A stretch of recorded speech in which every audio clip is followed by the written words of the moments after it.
Spam lock. It's getting heavy. It's getting heavy. It get heavy. Inside this car Spam lock. are multi-millionaire business owners Matthew Mullicone and his wife Kimberly. Matthew is seconds away from confronting the man who's been in a secret affair with his wife. He has a plan to get revenge, but has no idea how horribly it's about to play out. Get out of here, bro. Get out of here. Stay away from my wife. I don't even know what the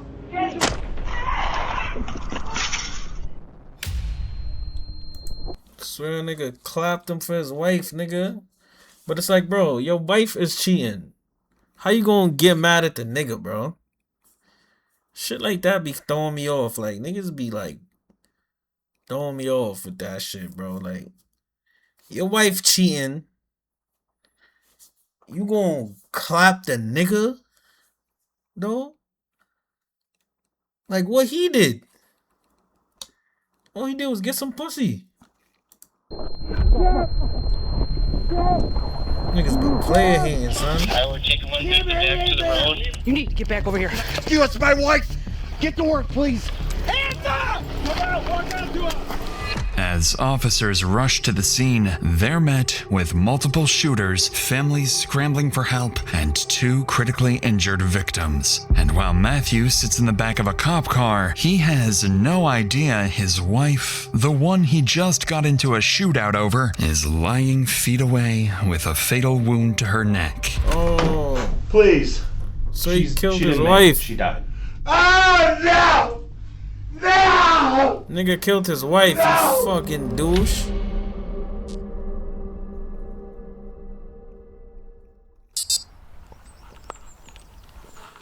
Sheriff's Department. Police are stepping inside the nearly 8,000 square foot mansion of Matthew Nigga ended and up Kimberly killing his damn Mullicone, wife, bro. arriving in the middle of a rapidly developing homicide investigation. The married couple are well-educated, successful business owners. Together, they run State Barricades Incorporated, a traffic equipment company generating an estimated $3 to $6 million annually. They live They own what? company generating an estimated run State Barricades Incorporated. Bro, these niggas sell fucking signs, my nigga. Traffic control devices, bro. These niggas sell fucking cones, gang. Cones and signs, my nigga. A traffic equipment company generating an estimated $3 to $6 $5.1 million, my nigga. To make signs, gang. Do y'all understand what's going on? This shit get different out here, my nigga. million annually. They live here with their 3 teenage children, and from the outside, the Mullicones appear to have built a stable, comfortable, and luxurious life. Or so it seems. Because behind these walls, someone has been living with a dark secret, one that's been buried for years, and it will soon change this family's life forever. These officers are here to execute a search warrant following the sudden passing of Kimberly the previous night. They need to document the scene, collect evidence, and piece together what led up to the incident. Sheriff's Department. Sheriff's Department. We have overlooking upstairs. Polk County Sheriff's Department. I'm gonna clear this wing. Sheriff's Department. There's another room upstairs. Inside the mansion, the wealth is impossible to miss as officers sweep through multiple entertainment spaces and rooms dedicated to leisure. But as they look deeper, grim details start to emerge. Looks like maybe drugs on the table, boss. Oh shit. And there's cane on the table. Oh shit. This is definitely a sign of there's a big struggle going on here. In the basement, on a coffee table, officers find lines of laid out beside a straw and a razor blade. The physical findings inside the mansion are only the first hints of Liddy, what's been nigga. happening behind closed doors. And the officers searching this home are walking through the opening chapter of the tragic downfall awaiting the Mullicone family. Approximately 15 hours earlier, around 7:15 p.m., Kimberly and Matthew start their night in the basement of their mansion, drinking, smoking, and using substances. This is not the first time they've done this, but this time, an argument about Kimberly's affair with another man is in full swing. Matthew believed the affair ended years ago after he confronted her about it, but earlier that day, he discovered it never stopped and that Kimberly transferred nearly $60,000 from their company funds to her lover's debit and credit accounts. Around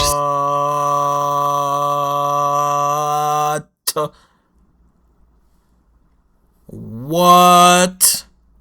Yeah, she's out of there. Yeah. Yeah. No. Yeah, she's out of there. True word. Everything fell just now. True word. She's out of there. Yep. You're done. She's done. 7:15 p.m., the argument escalates physically. Matthew begins throwing objects, breaking glass, shoving Kimberly, and shouting insults. And the basement starts to look like the aftermath of a struggle. At 9:20 p.m., the couple leave the mansion in their white Jeep Grand Cherokee. Matthew has one firearm on his hip and another accessible inside the vehicle. At the same time, Kimberly's secret lover is at home, winding down from a barbecue with his pregnant fiancée, his parents next door, and his sister. Oh, my son got a fiance, nigga. John or Brody. This where you fucked up at, my nigga. Nigga got the wifey in the crib. My son got wifey in there. Kids playing outside. They have no idea that within minutes, their quiet evening will take a drastic change.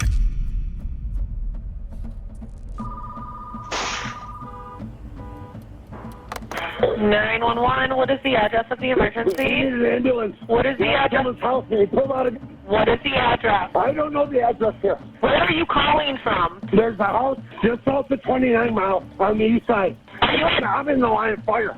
Okay, where is the person with the gun? I'm behind the car. Where is the person that is shooting? He's in the south. Sir, do you have a weapon on you? Yes, I do. You do? What is your name? Captain Mouth. Approximately 5 minutes after this alarming call, a team of 31 officers from the Macomb County Sheriff's Office is mobilized and dispatched to the location. 31 All cops? they know is that a man named Matthew Mollicone. I ain't gonna lie, this person got mad fucking money. They got this long ass driveway, bro. Like, it's no getting to this crib. Like, look at the entrance to their crib right here. You gotta drive through this.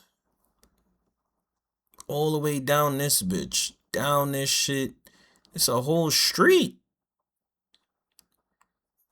Gotta put a big ass gate right here. Big ass gate right here. Gangster. They got a long driveway right here too, though. Is this a driveway? Yeah, this is a driveway. This is where it coming from the street.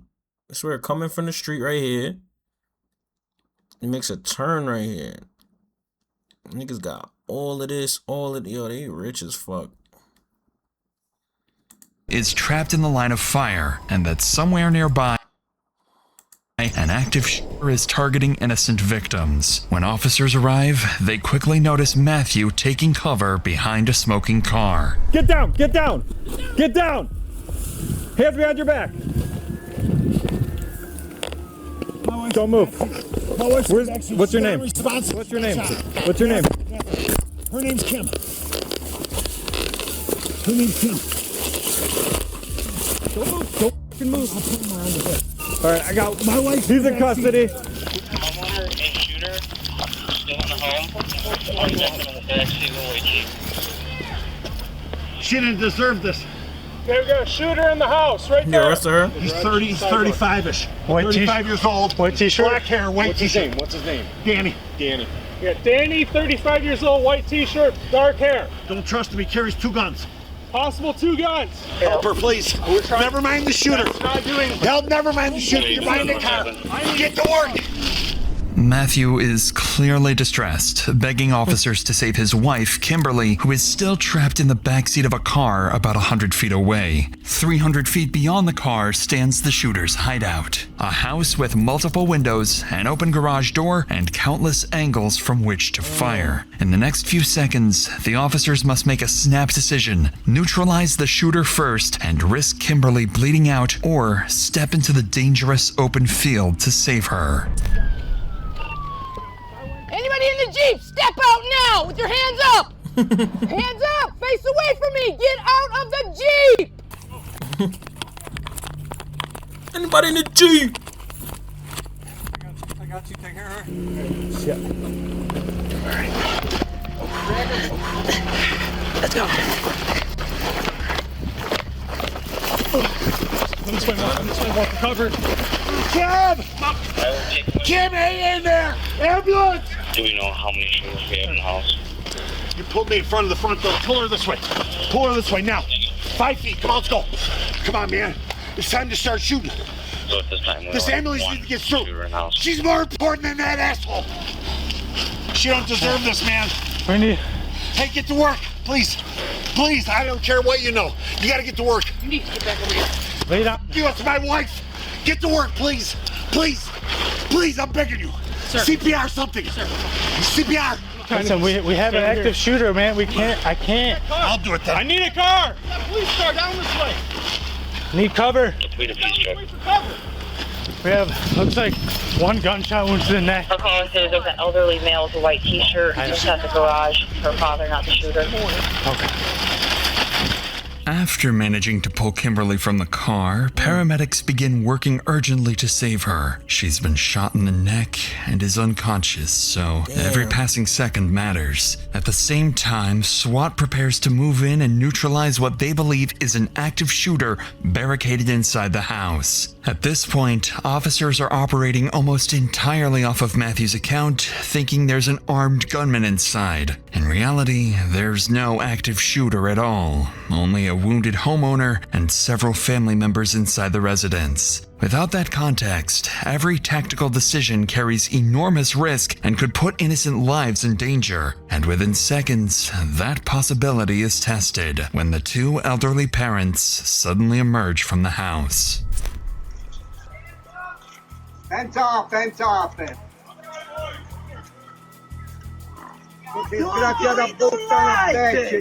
You're ruining my boy. Yeah, put the shit out of bitch. You bitch. Valentino, Jose Ventura. Come on, walk out to us. Come here, sir. Right behind you, so it's not secure. Come here. Sir. Omani, come on. Sir, stop 1 second. Ma'am, you keep walking towards me. Stop. Come on. Here, Right here. Come here. Come here. Come here. Over here. Hands behind your back. Right. Hands behind your back. It's okay. It's okay. It's okay. It's okay. It's okay. I don't do nothing. It's okay. It's okay. It's okay. It's okay. Who else is in the house? My daughter alone, my little grandchildren. Two little children? My daughter, Gabriel. Your daughter, two grandchildren, Dos? and your Yes, son. my Where's your son at? in the floor. Yeah. Right here, Salvatore. That's why I have a piece right next to your left foot. Because of a language barrier, officers are only able to piece together fragments of what the elderly couple is saying. It sounds like their son is wounded inside the home, along with his fiancée, sister, and two children. Strangely, the couple themselves appear unharmed, despite having just exited the same house where the alleged gunman is believed to be hiding. This observation leads officers to believe that the wounded son inside the house is the gunman Matthew claimed had been firing at him when police first arrived. But before they can reassess their strategy, someone else suddenly rushes out of the house.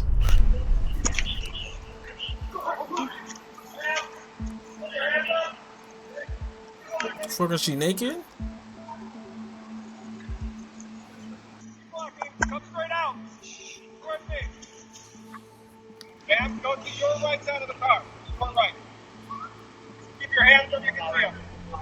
With the 3 more family members out of the house, police now believe only 2 people inside remain, the elderly couple's son and his fiancée. And based on Matthew's 911 call and earlier statements, they're operating under the assumption that the son inside is armed and extremely dangerous. So officers tighten the perimeter and cautiously advance towards the house, preparing for a potential shootout. I got it. I got a revolver on the ground here. Hold that ground. Yep, I got a revolver on the ground right here. Hey, Ryan, careful. I think the shooting happened right here. So I see a shell. I got a pistol. So just watch where you're stepping. There's a couple more guns in the house. We just got the 2. We're going to try to get the 3 out. Sheriff Flat! Sheriff Flat! Show me your hands! On the ground, on the ground! Hey, on the ground! This is the red down, okay? Face down. By the way. There's a 22 in that closet. We'll just leave it there, guys. Okay. It's gonna hurt. Hey, listen, dude. It's gonna hurt, but it's for your best good, all right? It's been bleeding out, man. You know at the time. What's your name? Danny, I'm Jason. How you doing? Inside the residence, officers find 38-year-old homeowner Daniel Giannone suffering from 2 gunshot wounds. Damn. Beside him, his fiancée, Eliona, is desperately trying to stop the bleeding. Police call in paramedics to treat Daniel's wounds. Who the fuck was the other Daniel girl? himself Oh, that was his doesn't wife. appear to be the aggressive gunman Matthew described. And as officers begin speaking with him, they quickly realize the situation may be the complete opposite of what they first believed. Or if it went in and then came out. Okay. So, Well, I was running away, so, but I don't know how many obvious shots were fired, but whatever was in that gun. This is the gun that shot you here? No, that's the gun I had him with me. You didn't have a rifle? No, no rifle. I had my if we help you CPL. stand up, or do you want us to carry it? Keep the camera back on. Give me a hand. Keep the camera on. Yeah. What's that? 104. Coming. Yep, got it.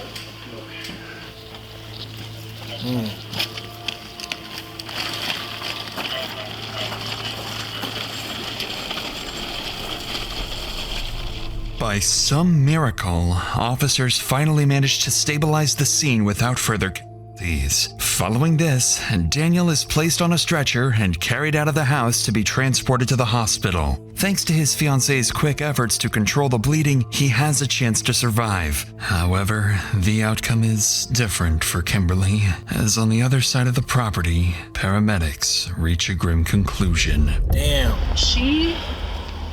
Yeah. No. She's dead. We got an active shooter scene going on active monitoring. We can't leave her, but we can't just take her because she's. Tragically, Kimberly does not survive her injuries, leaving behind her 3 children and her husband Matthew, still unaware that she's dead. Damn. With that, the case immediately turns into a homicide investigation, and police must determine exactly what happened, as it's clear something isn't adding up. Just a few hundred feet away, Matthew is placed in a patrol car and transported to the station. Daniel's fiancée, sister, and parents are also taken to the station for questioning. Back inside the house, officers finally have a moment to breathe and begin piecing together what happened. But not for long, because they're about to discover there's an entire basement they missed during the initial search. It's completely unchecked, with something interesting waiting downstairs. We got enough downstairs now. I don't know. We cleared it pretty quick, so just take a good look around. I know there's a Ruger 1022 in one of the closets. Okay. All right. You clear piss check? Ryan? All right, come in with us. Come out of here. You go with Justin, I'll hold this. Yeah. Finish clearing that.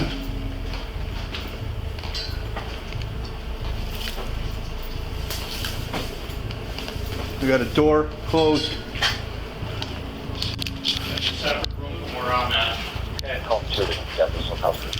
You can open it. Go. Don't go. Don't go. Wow. Pass you, okay? Yep.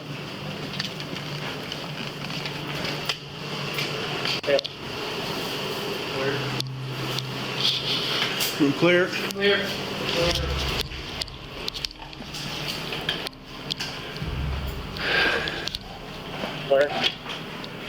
As if things weren't already complicated, the officers just stumbled upon something entirely unexpected, a seemingly hidden marijuana grow operation. But the biggest discovery is what they don't find: CCTV cameras. Officers already spotted multiple cameras around the house, making the absence of any in the basement suspicious. This exact CCTV system will soon prove crucial to solving the case, revealing exactly how the shooting unfolded and who fired the fatal shot. Wait, they said what? Multiple camera hidden marijuana grow operation. But the biggest discovery is what they don't grow weed? Beautiful. We got cameras. How the shooting unfolded and who fired the fatal shot. Beautiful. We got cameras. He's got cameras.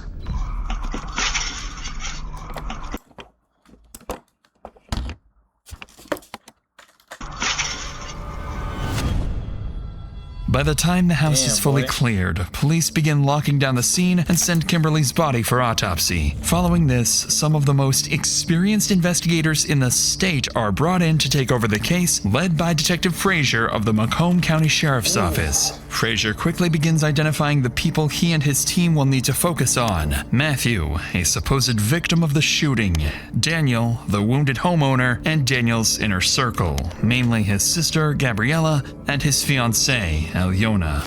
Despite the detectives' combined decades of experience, this case will push them to their limits, eventually leading to one of the most morally controversial trials in the state of Michigan, and forcing detectives to make one of the hardest calls of their careers, letting the man who fired the fatal shot walk free.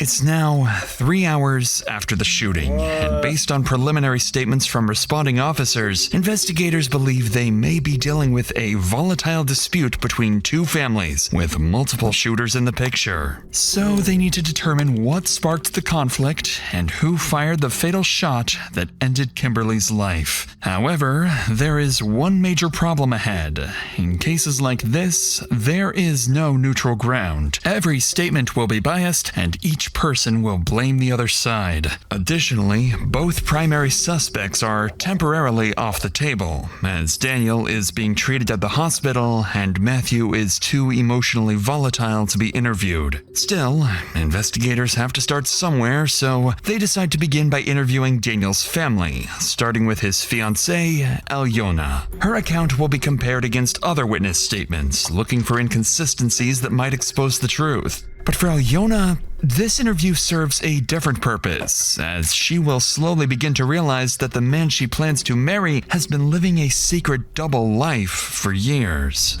Anytime you want to be on, just let me know. You're not under arrest or anything like that. We're just trying to piece together what happened. Forgot about As that I'm sure you are as well. Yeah, I would like to know, kind of like. Okay. Her head is We boss. like She's like, what's heard going like on? little shots, and I didn't like for a second. I was like, oh, is like Danny like scaring the chickens with like a fake gun or something like that, because like we have 6 chickens and they always come to the front and we're trying to train them to stay in the back. Okay.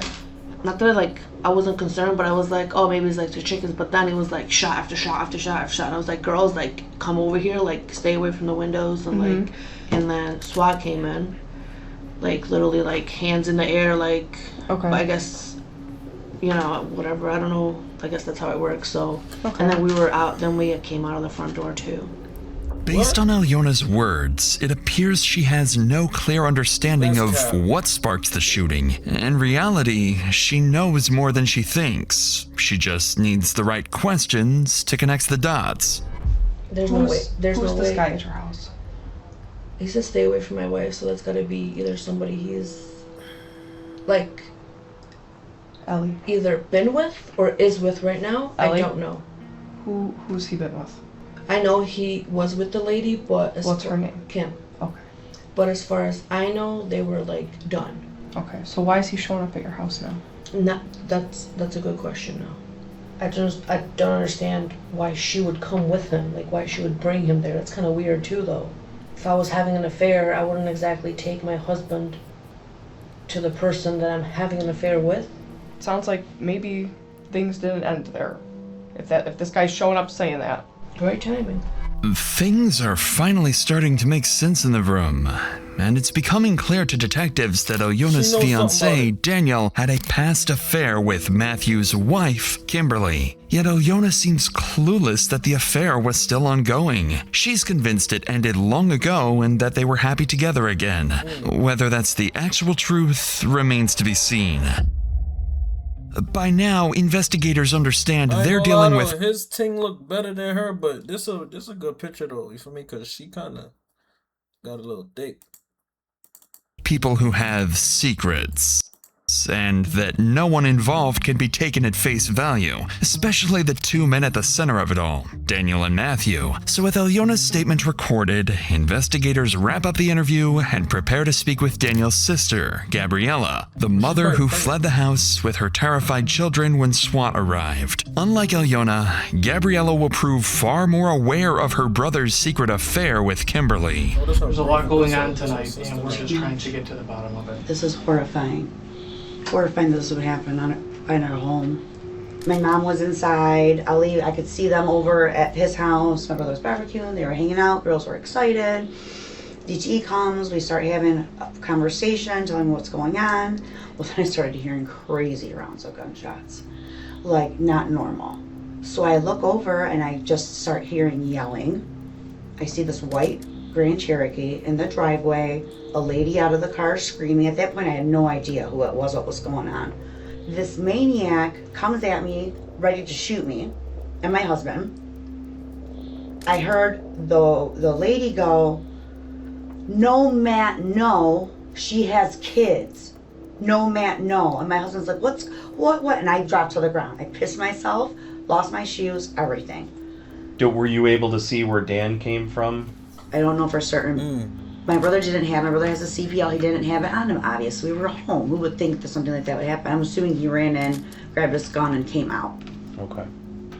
To defend himself. He normally carries a gun? He has a yes, he always has his concealed pistol on him, always. Okay. This is something a crazed lunatic would do to a family.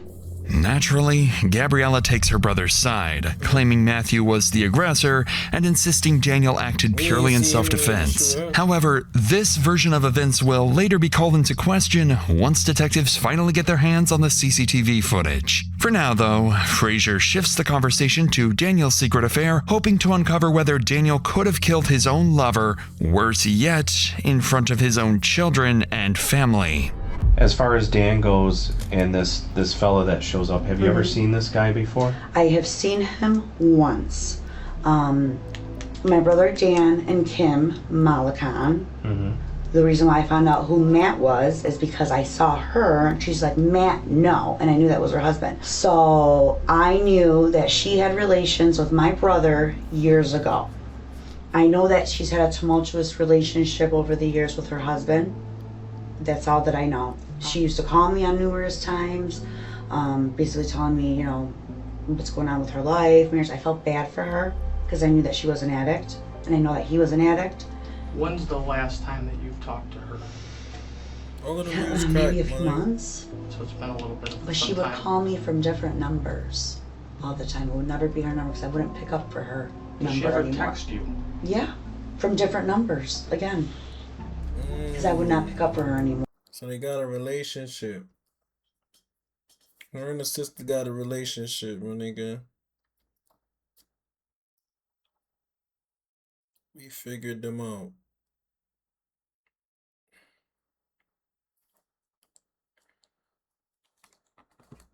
I had her blocked. I didn't want to expose myself to that anymore.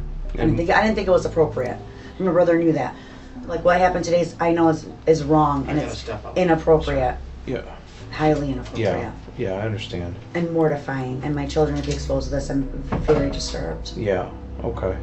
And that's rightfully so. And my parents, and my 80-year-old dad, and my 76-year-old mom. I feel like I'm in a movie right now. Gabriella leaves little room for doubt. The affair between her brother and Kimberly is, in her view, the catalyst for the entire confrontation. With that in mind, detectives conclude Gabriella's interview and begin weighing their next move. Lead Detective Frazier has more than 2 decades of homicide experience, and by now he has a working theory of how the shooting began and what connects the 2 primary suspects. But one crucial detail remains unresolved. Who fired the fatal shot that ended Kimberly's life?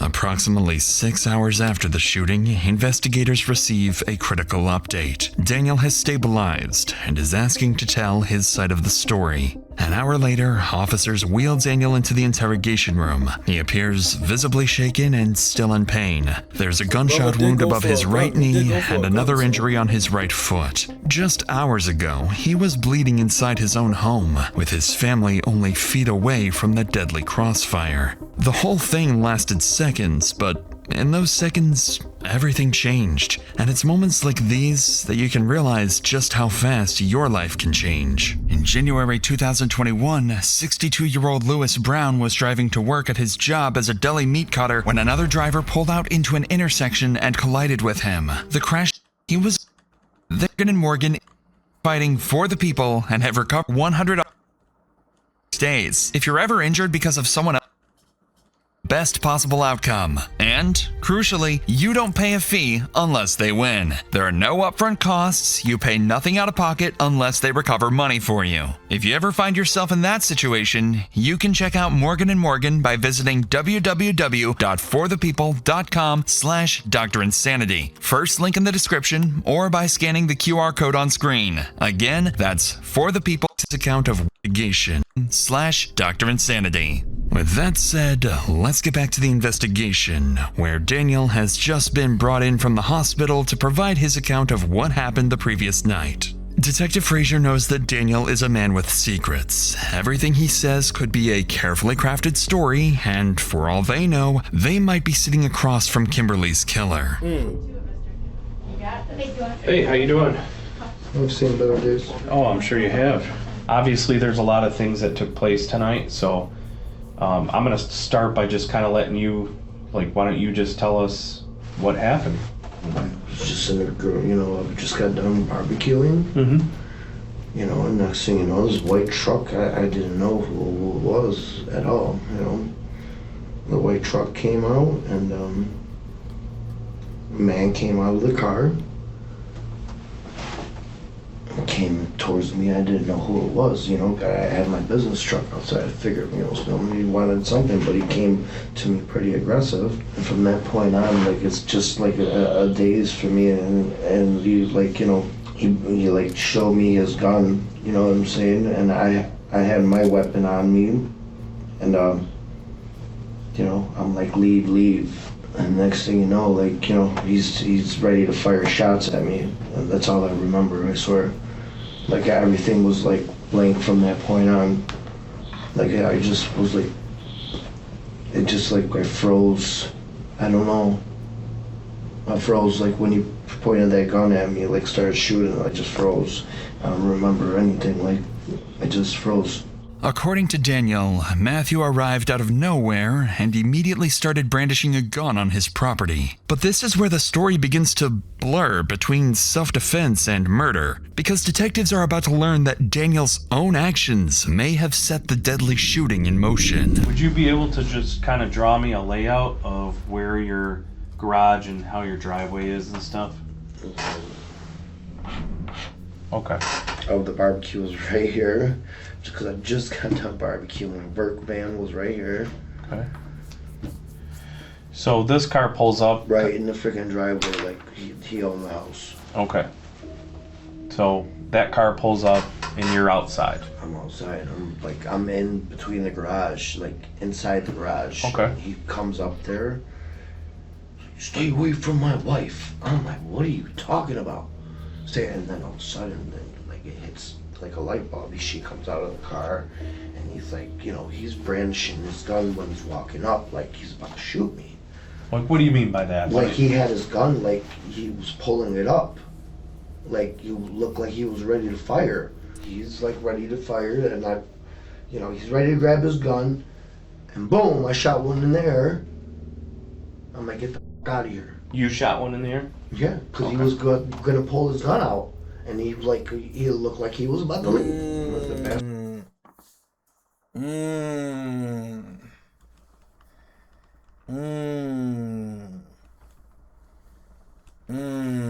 Nigga shot first. Nigga shot first. He should have never even said that. Gonna pull his gun out, and he looked like he was about to leave. When the bastard started firing shots, and I ran out, and I ran for my life at that point. I'm out of bullets. So then I'm running around the house. He got me. He's firing at me at the corner of the house. I had another firearm inside the garage. So you grabbed that second firearm? Yes. And what is it? What kind of gun is that? It was a Glock. Okay. It was a 27 compact. Okay. This is the time that you need to get this out, okay? We don't want to go down the road and you be like, oh no, I said, everything is on surveillance camera. Okay. Everything is on surveillance camera. I'm going to tell you what I remember, because after those shots were being fired at me, I just don't remember anything after that point. So I just panicked. I panicked when he started shooting at me. I panicked. I just wanted him to leave.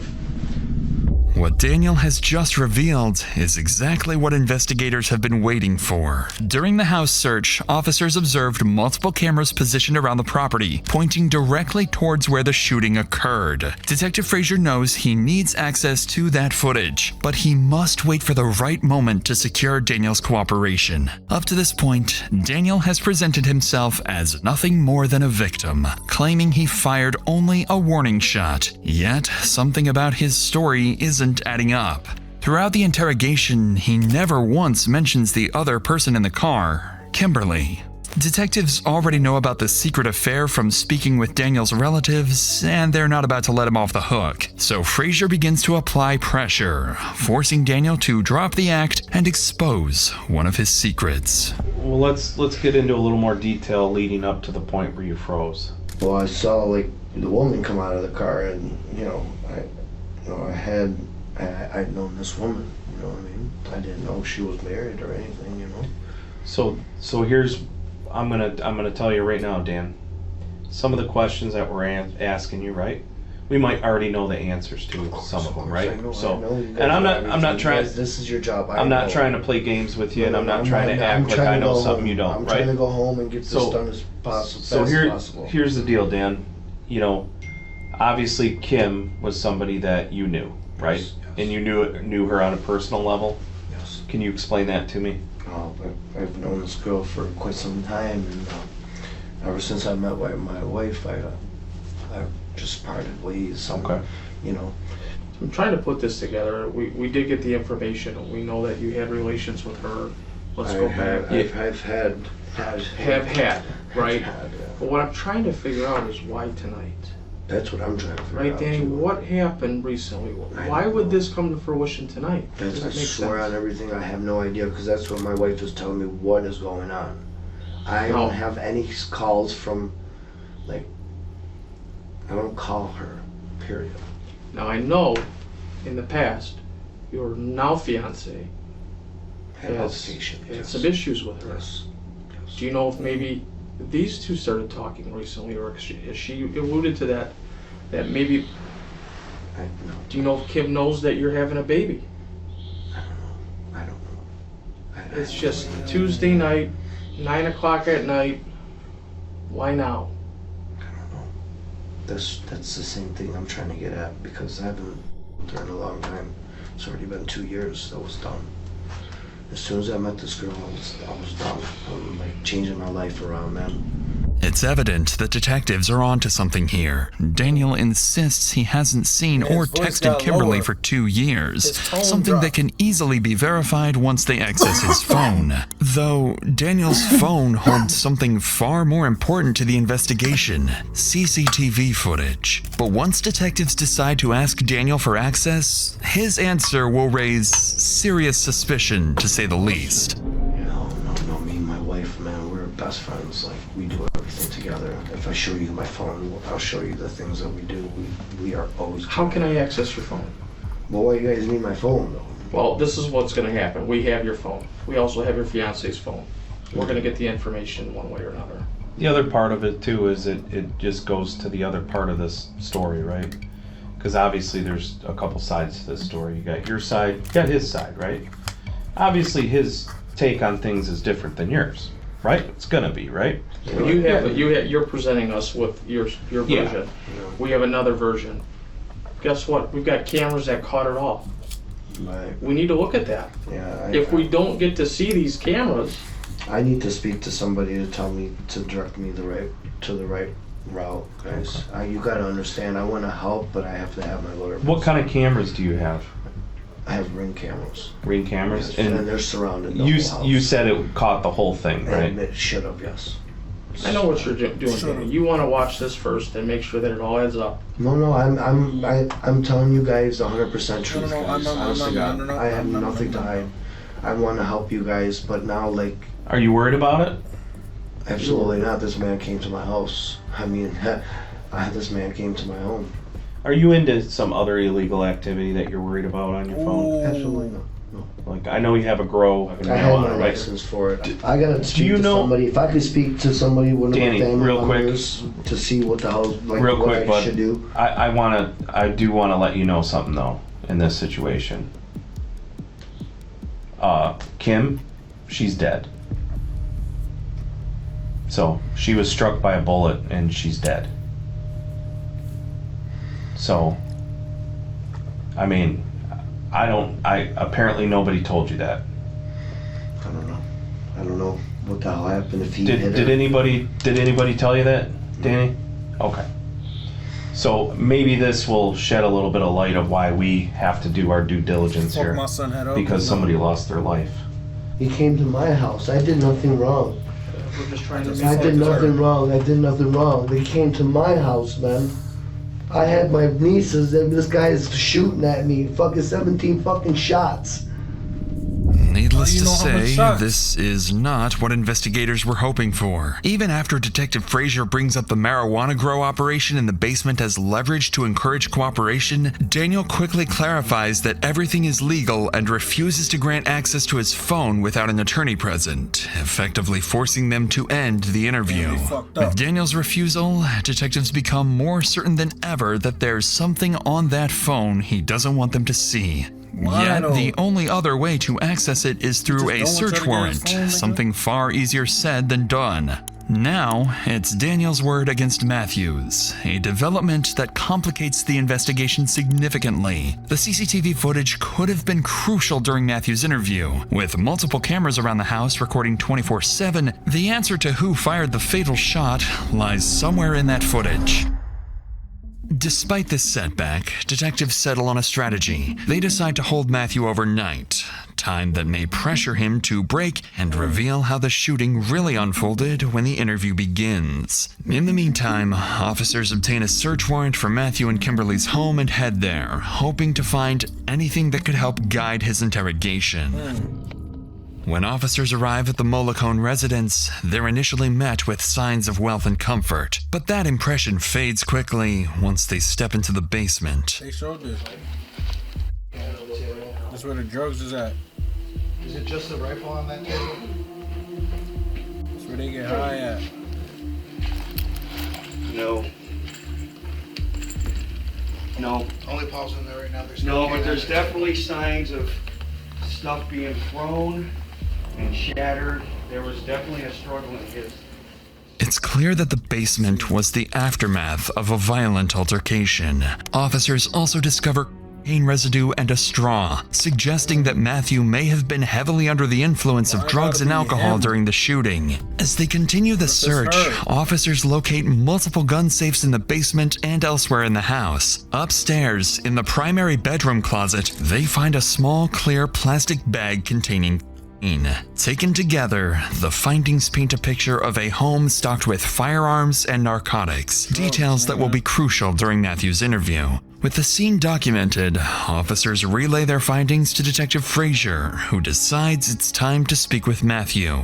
He's been restless for hours about Kimberly's condition, still unaware of her tragic death. Oh, you don't know yet? I wasn't out there, sir. I've been here the whole time. You can't find out for me? I told you we couldn't tell you, sir.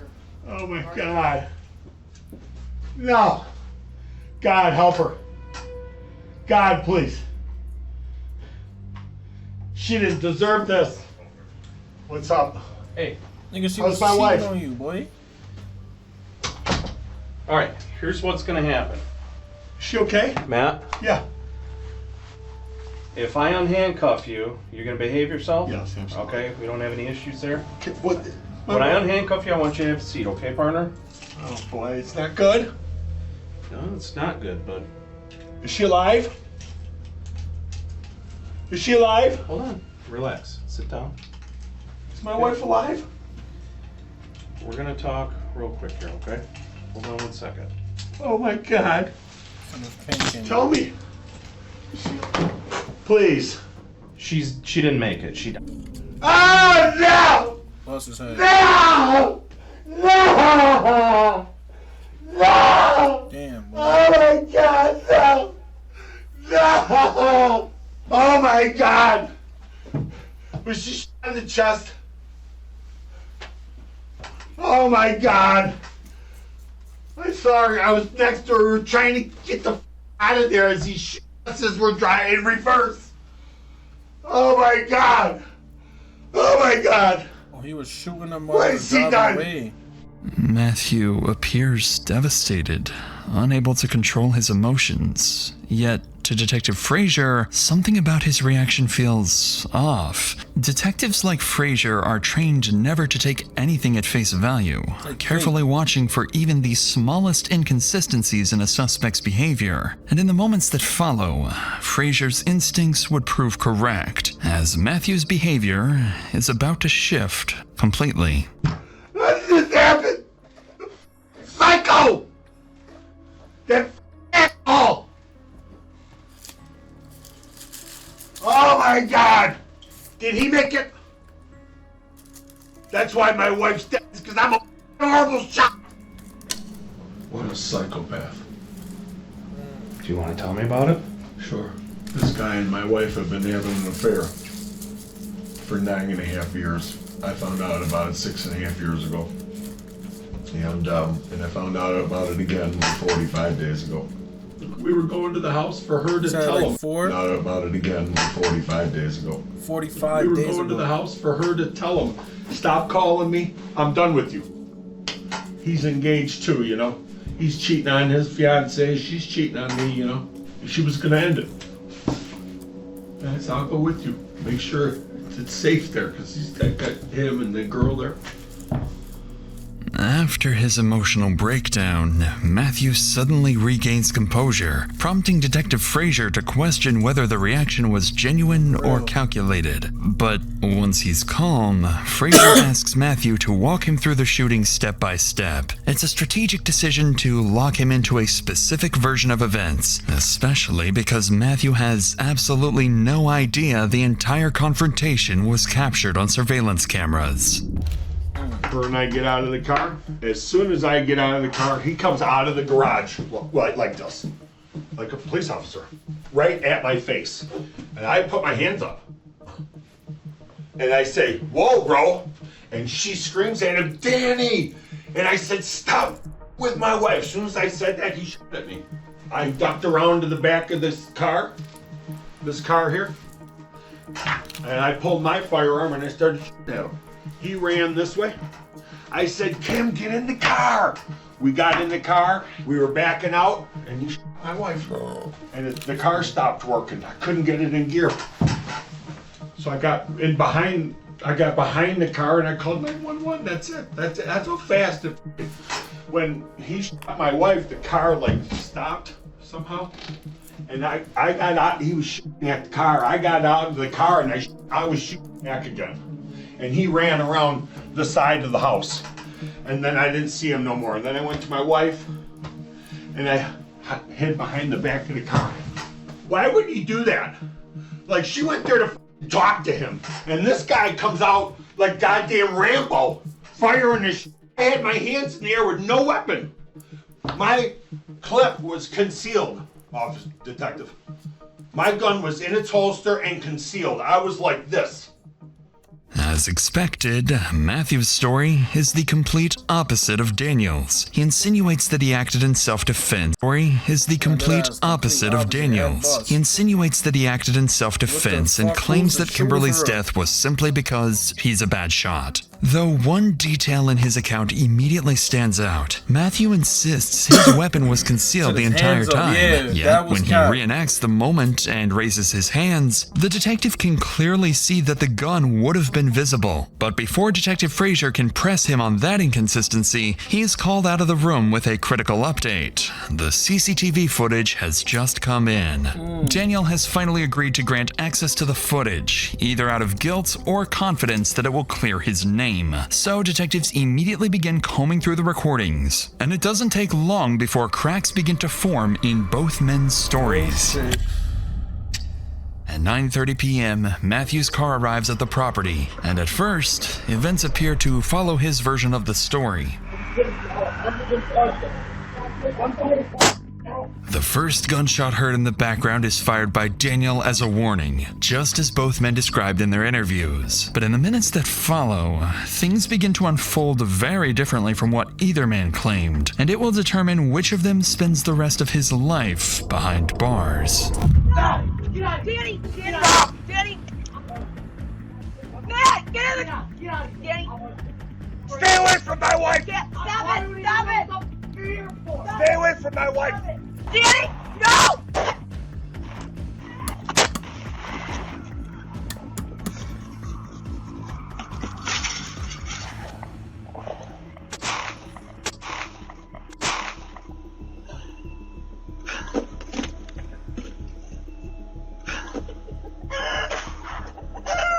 What the fuck is that?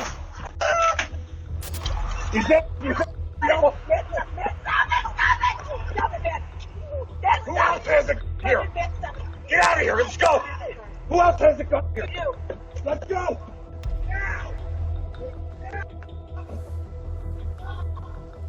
Get out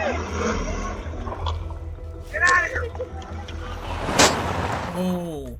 In the chaos, as both men exchange gunfire, a single bullet tragically strikes Kimberly. And although Matthew was clearly the aggressor, the fatal shot came from Daniel's weapon, complicating the investigation and making it harder to determine who is truly at fault. Armed with this new evidence, Detective Frazier returns to the interrogation room, ready to apply more pressure, knowing the CCTV footage has completely dismantled Matthew's version of events. And in the next few moments, Matthew would unknowingly dig himself into a grave. Were you guys drinking today? Yeah. Okay. How about drugs? Were you doing any drugs? What were you doing? A little cocaine, marijuana. Okay. So you're doing cocaine, marijuana, doing some drinking, and you decide to go up there with her. Millionaires, boy. You're fucking pissed. No. You weren't mad. Some guy's boinking your wife. Detective, listen. And you're not mad about it? I've known about this for 6.5 years. Right. I was mad. And now, you were told it was cut off, right? No. And then today you're told it's not cut off. 45 days ago I was told it's not cut off. And you're saying your wife was driving, and your wife was in that driver's seat every time you guys went to leave, went to do whatever. You're saying now that your wife was in the driver's seat. Yes, she drove there, and she got in the driver's seat and put it in reverse. To back up. Correct. But the car wouldn't. What happened with the car? I don't know if we hit something. It was smoking. Maybe he shot it. I don't know. It wouldn't move. What do you mean you were? What is that? I had it in reverse, and it felt like it was stuck, either in some mud. Mm-hmm.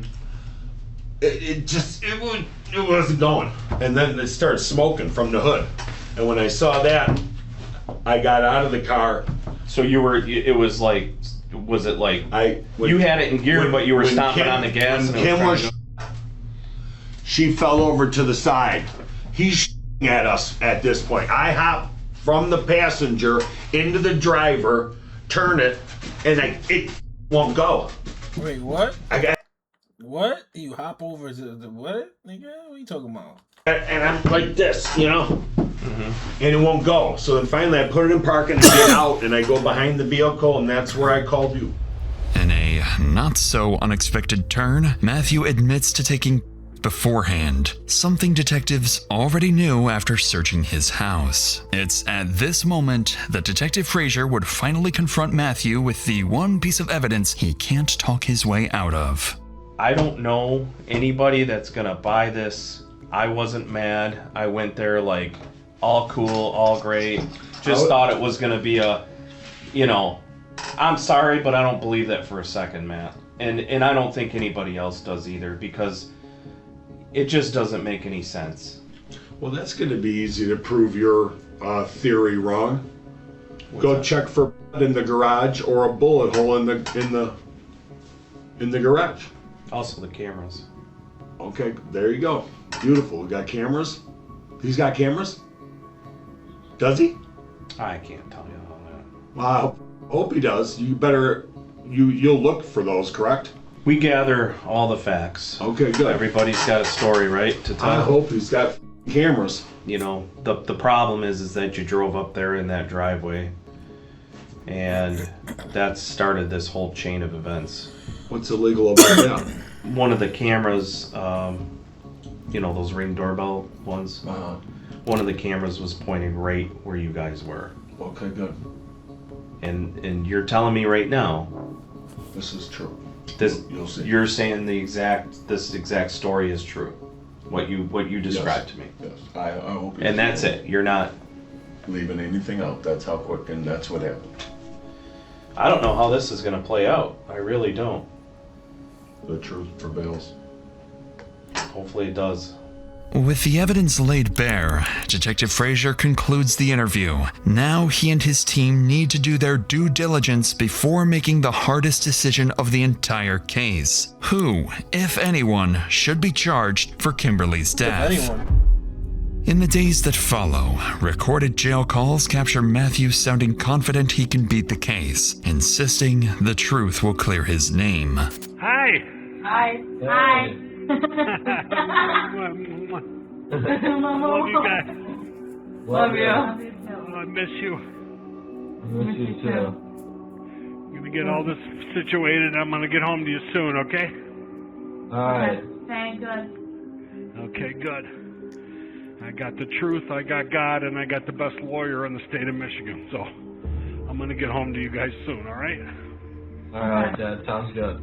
As Matthew waits in jail, detectives and prosecutors continue investigating to determine which of the two men will ultimately be held accountable for Kimberly's death. On paper, the answer isn't obvious. The fatal bullet came from Daniel's gun, but the CCTV shows Matthew initiating the confrontation. Detectives and prosecutors debate two options: charge both men and let a jury decide, or treat Daniel as a homeowner defending himself and his family and place the legal responsibility solely on Matthew. In the end, they make the call. Under Michigan's self-defense law, even if Daniel's bullet killed Kimberly, Matthew created the deadly crossfire and therefore bears the legal responsibility for her death. With this, Matthew is formally charged with attempted murder for shooting at Daniel, voluntary manslaughter for Kimberly's death, and multiple counts of felony firearm. In the weeks that follow, investigators uncover a darker side of the marriage. Multiple witnesses describe a pattern of alleged abuse between Matthew and Kimberly, including physical violence and intimidation. That context offers detectives insight into why Kimberly may have gone along with an armed trip to her lover's house instead of walking away. And intimidation. Abuse between Matthew and Kimberly, Between Matthew and Kimberly. including physical violence and intimidation. That context offers detectives insight into why Kimberly may have gone along with an armed trip to her lover's house instead of walking away. 2 years later, in May 2024, Matthew's jury trial begins. During the trial, the two sides present very different versions of the same shootout. Matthew's lawyers argue self-defense, claiming Daniel was the one who came out armed and aggressive, forcing Matthew to fire back and protect himself and Kimberly. Kimberly. They portray him as a devastated husband and a father who snapped under emotional strain. The prosecution frames Matthew as a jealous husband who armed himself, consumed drugs and alcohol, and drove to Daniel's home looking for a confrontation. After an 8-day trial, the jury rejects Matthew's full self-defense claim and finds him guilty. He is sentenced to a maximum of 40 years, with parole possible after roughly 18 years. Meanwhile, Daniel Giannone, the man who fired the fatal shot, is ultimately released without charges. You're done, nigga. Nah, I ain't gonna lie. Your wife cheated on you. The nigga she cheated on you with shot her. She's dead. And you locked up. And you don't got no drugs in there, nigga. You a cokehead, nigga. You don't got no drugs in there. Withdrawals is spanking them. Damn, chat. Don't be that guy.